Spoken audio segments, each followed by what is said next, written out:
Hello everyone, welcome back to my YouTube channel. My name is Ankita Agrawal and इस video में हम सबसे बड़ी एक जो मुश्किल है ना आजकल के स्टूडेंट्स की, सीएस स्टूडेंट्स की, एग्ज़ाम्स बिल्कुल आ चुके हैं और हमारा जो सबसे बड़ा फोबिया है वो हमारा है कंपनी लॉ।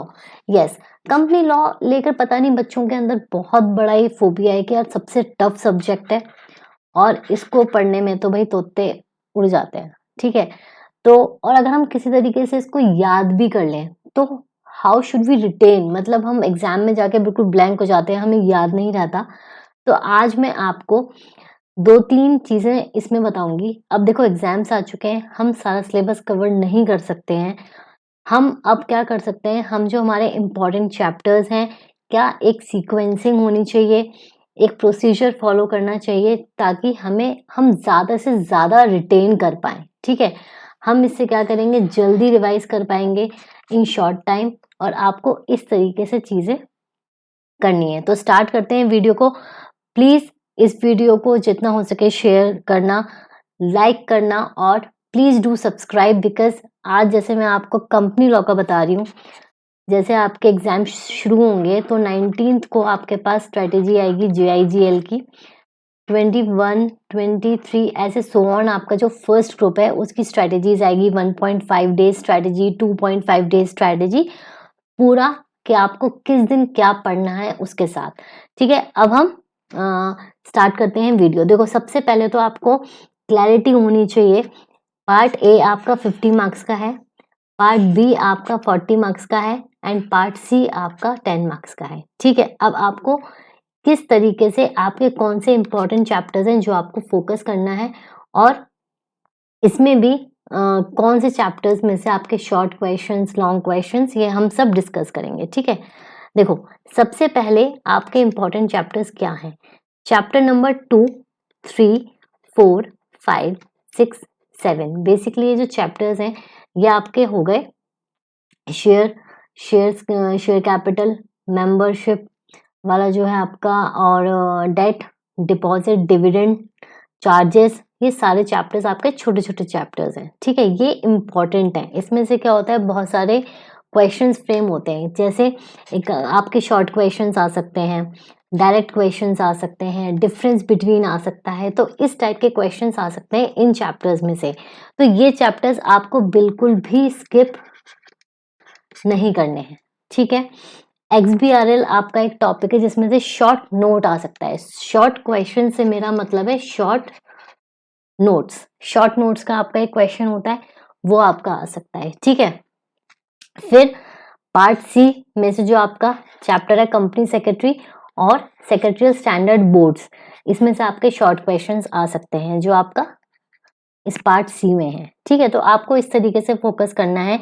ये मैं बात कर रही हूँ उन चैप्टर्स की जिसमें से आपके इस टाइप के क्वेश्चंस मेजॉरिटी में आ सकते हैं। देखो ऐसे 100% श्योर तो कोई भी नहीं होता कि किस में से कैसा क्वेश्चन आएगा, but on the basis of past year question papers I am telling you this कि ये जो छोटे छोटे चैप्टर्स है ना, कभी कभी क्या होता है ये स्टूडेंट स्किप कर देते हैं। वही सोचते हैं कि यार ये छोटा सा चैप्टर है, इसमें से कोई लॉन्ग तो नहीं आएगा, वो ज्यादा फोकस करते हैं लॉन्ग क्वेश्चंस पे, और वो हमें नहीं करना है। हमें छोटे चैप्टर्स को भी उतनी ही इंपॉर्टेंस देनी है।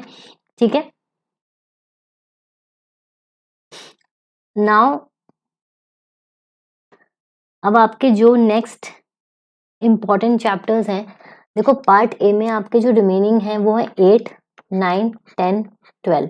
12 आपका है मर्जर एक्विजिशन वाला, मर्जर वाला, कॉर्पोरेट रीऑर्गेनाइजेशन, फिर ये लोन्स और आपका इंटर लोन्स, ये सारे आपके चैप्टर, डिस्क्लोजर्स वगैरह है। ठीक है, ये आपके लॉन्ग क्वेश्चंस हैं और इनमें से लॉन्ग क्वेश्चन भी आ सकता है और प्रैक्टिकल केस स्टडी भी आ सकती है। और साथ में जो आपका पार्ट बी है, इसमें आपके डायरेक्टर्स, KMP, ठीक है, डायरेक्टर्स, बोर्ड कॉम्पोजिशन, ठीक है, और virtual meetings, journal meetings, KMP, ये बेसिकली आपके ये वाले चैप्टर्स हैं। इनको बहुत अच्छे से आपको करके जाना है और इसमें से आपके long questions, practical case study आ सकती हैं। तो ये आपका बाइफर्केशन था इम्पॉर्टेंट चैप्टर्स का। ठीक है, और कोई इसके अलावा छूट भी जाए रिवाइज करना या कुछ है तो इतनी टेंशन मत लेना। मेन फोकस जो ये चैप्टर्स हैं इनको आपको प्रायोरिटी पे रिवाइज करना है, ठीक है। अब सीक्वेंसिंग क्या होगी मुझे नहीं पता आप लोग किस सीक्वेंसिंग में स्टडी करते हो, बट ये जितने भी मैंने चैप्टर्स के नेम बताए ये एक तो मॉड्यूल वाइज है, ठीक है। और मैं हमेशा अपनी वीडियो में बताती हूँ अपने स्टूडेंट्स को क्लासेस में सबसे पहले एक चीज बोलती हूँ कि देखो सबसे पहले जो आपको कंसिडर करना है ना वो मॉड्यूल का कंटेंट करना है। मतलब जो कंटेंट पेज होता है जिसको आप इंडेक्स पेज भी कहते हो, आपको उसको देखना है, ठीक है। होता क्या है कि जो ऑथर्स बुक बनाते हैं वो चैप्टर 1 के ही 3-4 पार्ट कर देते हैं। अब मुझे तो नहीं पता बट मॉड्यूल है एक ऐसी बुक जो हर स्टूडेंट के पास है, तो मैं उसके अकॉर्डिंग ये चैप्टर्स की नेमिंग करती हूँ। चाहे मेरे जर्नल प्लानर्स हो जो मैंने यूट्यूब पे डाले हैं, चाहे अब अपकमिंग जो आपकी स्ट्रैटेजीज आएंगी उसमें हो, मैं मॉड्यूल के हिसाब से ही नेमिंग करती हूँ चैप्टर्स की। सबसे पहले तो आपका study material, I am not talking about the mat module. अब मैं मॉड्यूल की बात नहीं कर रही हूँ, ये मैंने बात बोल चुकी है, इसका कंटेंट पेज आपके पास होना चाहिए। अब मैं आपकी बात कर रही हूँ योर स्टडी मटेरियल। जिस भी बच्चे ने जहाँ से भी पढ़ाई करी है अभी तक, जो भी वो पढ़ता आ रहा है, उस स्टडी मटेरियल की मैं बात कर रही हूँ, ठीक है। वो आपके हैंड रिटन नोट्स हो सकते हैं जो आपकी क्लासेस में प्रिपेयर कराए गए हैं, उनकी बुक्स हो सकती हैं। अगर जो बच्चे सेल्फ स्टडी कर रहे हैं तो उनकी वो सिर्फ नोट से पढ़ रहे हैं या बुक से पढ़ रहे हैं, जिससे भी आप पढ़ रहे हो, ठीक है। जो भी अभी तक आप पढ़ रहे हो आपको वो रेफर करना है पहले, ठीक है। अमेंडमेंट्स आपको मस्ट करनी है, ये छोड़ के नहीं जानी है, ठीक है। प्लीज इसको भी स्किप मत करना, क्योंकि अमेंडमेंट्स में से पक्का एक क्वेश्चन हमेशा आता है, ठीक है। और ये मेरी एनालिसिस है कि जब भी अमेंडमेंट का कोई क्वेश्चन आता है, जो एग्जामिनर होता है वो शायद अपना एक माइंड मेकअप कर लेता है कि अगर बच्चे ने अमेंडमेंट पढ़ी है, ठीक है, तो इसका मतलब वो अपडेटेड है और उसको आता है। तो एक साइकोलॉजिकल फैक्टर हो जाता है, ये मेरी ओपिनियन है, क्योंकि मैंने अपने एग्जाम्स में ये देखा है कि जिस अटेम्प्ट में मैं अमेंडमेंट बहुत अच्छे तरीके से करके गई हूँ उसमें मेरे अच्छी मार्किंग हुई है पेपर की, ठीक है। And at the last scanner करने हैं आपको, इससे आपको आइडिया होता है पास्ट ईयर क्वेश्चंस कैसे आते थे और उनको आपको कितनी लेंथ में और कैसे लिखना होता है, ठीक है। तो ये आपकी सीक्वेंसिंग है, ये सारा आपका सीक्वेंस है, ये आपके इंपॉर्टेंट चैप्टर्स हैं। इन चैप्टर्स में से ये क्वेश्चंस आ सकते हैं, आपको इस तरीके से करना है, ठीक है। अब मैं आपको छोटी सी एक चीज बताती हूँ। देखो शॉर्ट क्वेश्चन, शॉर्ट जैसे आपकी ना ये नोटबुक है, ये पहले भी मैं मास्टर क्लास में बता चुकी हूँ एक बार, यूट्यूब पे मास्टर क्लास मैंने डाली हुई है पहले।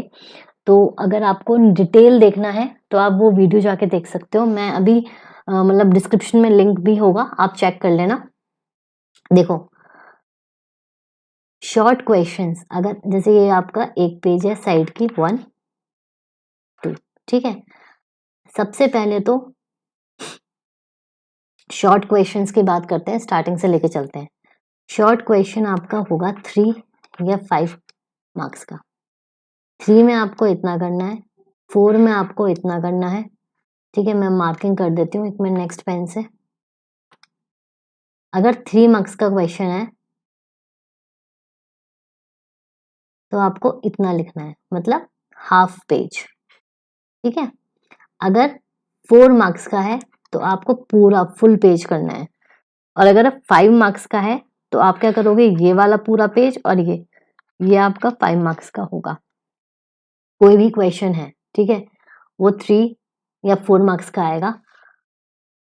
3 या 4 मार्क्स के शॉर्ट क्वेश्चंस आते हैं, डायरेक्ट क्वेश्चंस भी आते हैं तो 5 मार्क्स के आ जाएंगे, ठीक है। और डिफरेंस बिटवीन होगा तो प्लीज डिफरेंस बिटवीन में आपको किस तरीके से प्रेजेंट करना है पेपर देखो। अगर आपका डिफरेंस आएगा तो आपको इस तरीके से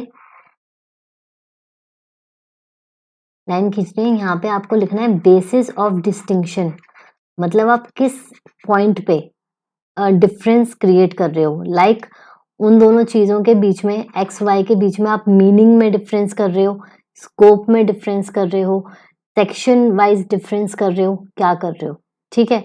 इस तरीके से आपको डिफरेंस करना है। Please avoid paragraph, paragraph please avoid करना, ठीक है। उसके बाद आपके आ गए लॉन्ग क्वेश्चंस। लॉन्ग क्वेश्चंस में भी आपका 6 या 8 मार्क्स के हो सकते हैं, ठीक है।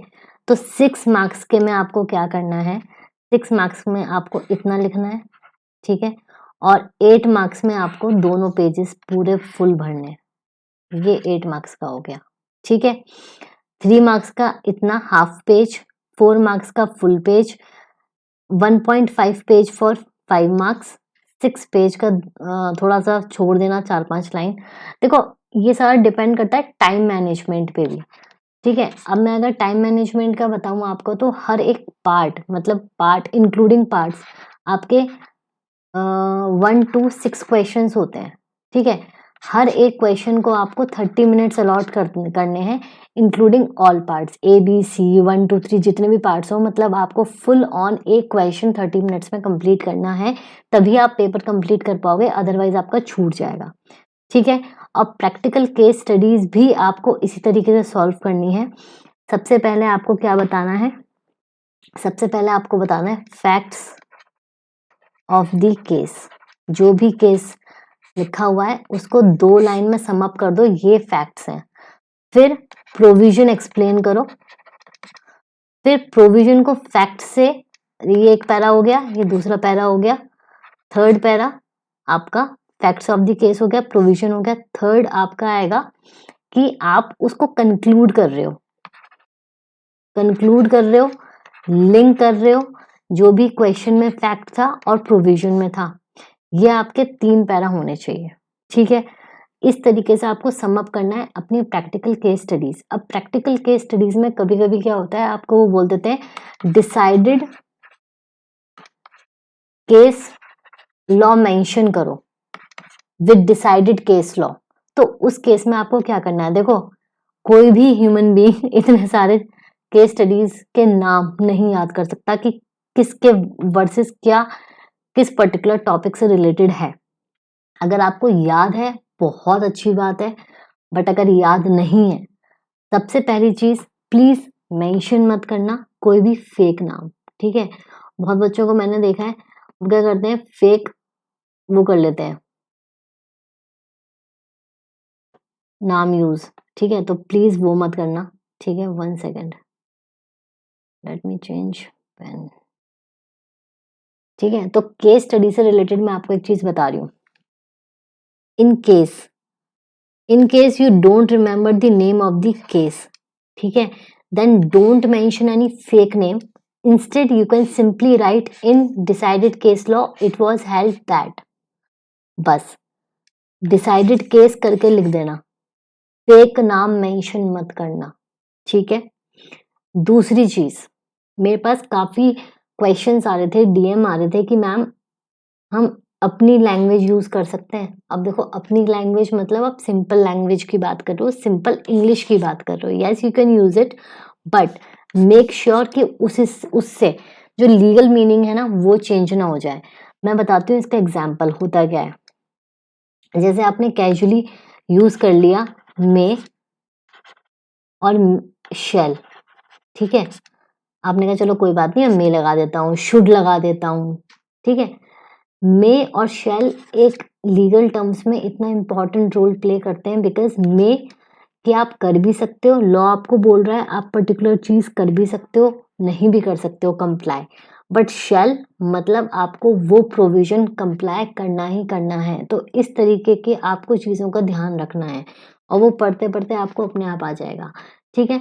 तो मेरा कहना यही है कि सिंपल इंग्लिश यूज करनी है, बट ये ध्यान रखना है कि उसका लीगल मीनिंग इंटैक्ट रहे, ठीक है। ये चीज मैंने आपको बताई थी कि केस स्टडी का अगर आपको नाम याद नहीं है तो फेक मत करना, बट डिसाइडेड केस लॉ लिख सकते हो। फिर same if you don't know the sections तो please don't mention at your level, at executive level, it doesn't matter कि सेक्शंस आपने कोट करे हैं नहीं करे हैं, गलत करे हैं तो ऑब्वियसली मार्क्स डिडक्ट होंगे, ठीक है। हमेशा आंसर जो है फ्रेश पेज से स्टार्ट करना है, और अब जैसे कि आपके सिर्फ 3 days आर लेफ्ट, कोई भी नया टॉपिक कोई भी नया चैप्टर किसी भी सब्जेक्ट में नहीं उठाना है। अभी तक जितना हो गया उतना रिवाइज करो। All the very best. ये जो मैंने आपको सेग्रीगेशन बताया है सबका, ठीक है, इतने मार्क्स में ऐसा लिखना है। अगर आपको डिटेल चाहिए तो मेरे यूट्यूब पे एक वीडियो डली हुई है, मास्टर क्लास 1 मास्टर क्लास 2 करके, उसमें मैंने आपको थ्योरी का भी समझा रखा है और प्रैक्टिकल का भी समझा रखा है, ठीक है, तो उसको आप देख सकते हो, लिंक आपको डिस्क्रिप्शन में मिल जाएगा। All the very best and on 19th I'll upload strategy for GIGL. Okay, so all the very best. Stay healthy, take proper sleep. Bye bye.